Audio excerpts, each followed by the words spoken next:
because there is no end to the thing that has no end? And lest you think that I'm making an allegation, which I'm not, I'm making an accusation. Let's be clear. And there's a big difference. I'm not alleging anything.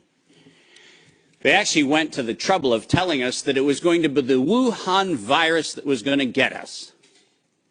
As you see on the right-hand side of the screen, published in 2016, March 14th of 2016, the SARS-like Wuhan Institute of Virology Virus 1, and I quote, is poised for human emergence. Does that sound like we're just surprised that something in Wuhan went a little haywire in December of 2019? Or does it feel like we were told, look at Wuhan, and look at coronavirus, and look at what we've been doing to manipulate coronavirus in Wuhan and at the University of North Carolina, Chapel Hill, and lo and behold, we're going to go ahead and tell you that we're ready to release it in 2016. Next slide.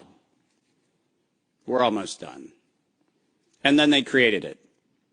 Now, all of you know that I am criticized globally for my use of the term biological warfare. I do that because I am credentialed to do that.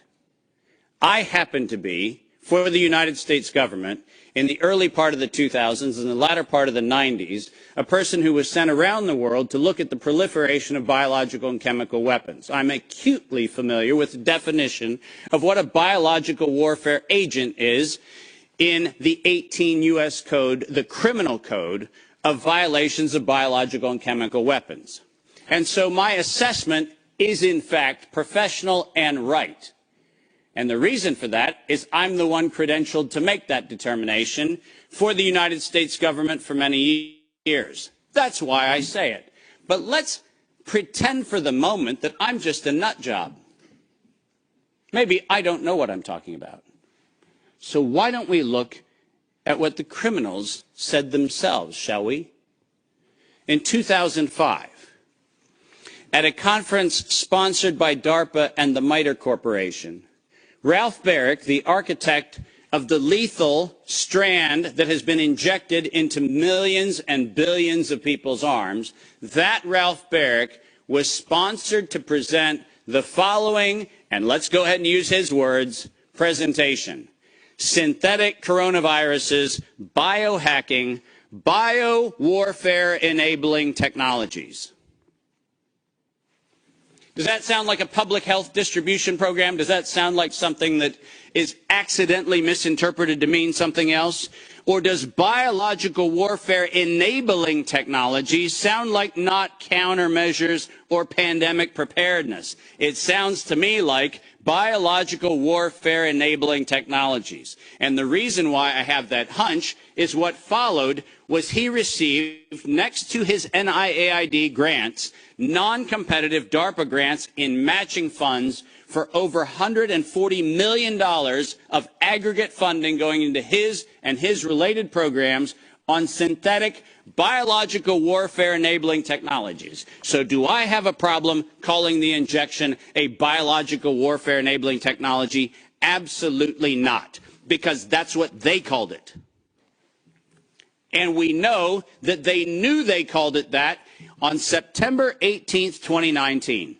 Because on September 18th, 2019, the racketeering, co-conspiring cabal of interlocking directorates, also known as the World Health Organization, said that they were going to conduct an experience for the world that was going to be a rapidly spreading pandemic due to a lethal respiratory pathogen. The lethality in that statement is the problem. They didn't say we're going to maybe get a little bit of sniffles going around.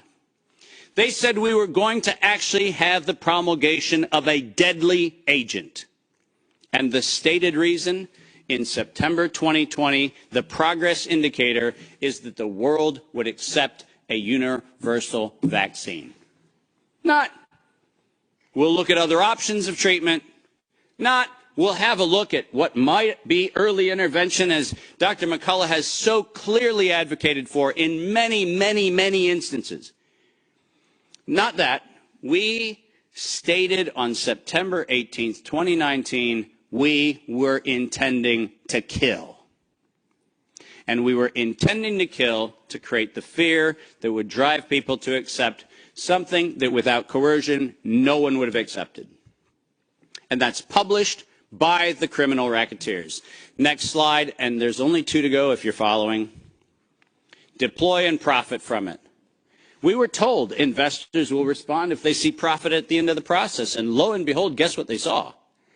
Profit at the end of the process. 2022, $100 billion for Pfizer of public funds. Moderna, after lying to the Congress in October of 2020 when they were asked to actually verify whether NIAID was promoting an injection that would enrich NIAID, where Anthony Fauci and the entire team at NIH said that they had no financial interest in their recommendation, they receive a back payment royalty of $400 million for the first payment of the royalty. $400 million. More than any Institute of Health has ever received in a single payment for a single invention in the history of American medical research. And lo and behold, what do we receive after that? A request from the World Health Organization to expand its budget by 11% to make sure that the people who profited from it donate to it. And guess what they just did? They laundered the money right back. That's what they did. Next, and now you get the final slide. This is not a public health crime. This is actually not a constitutional crime.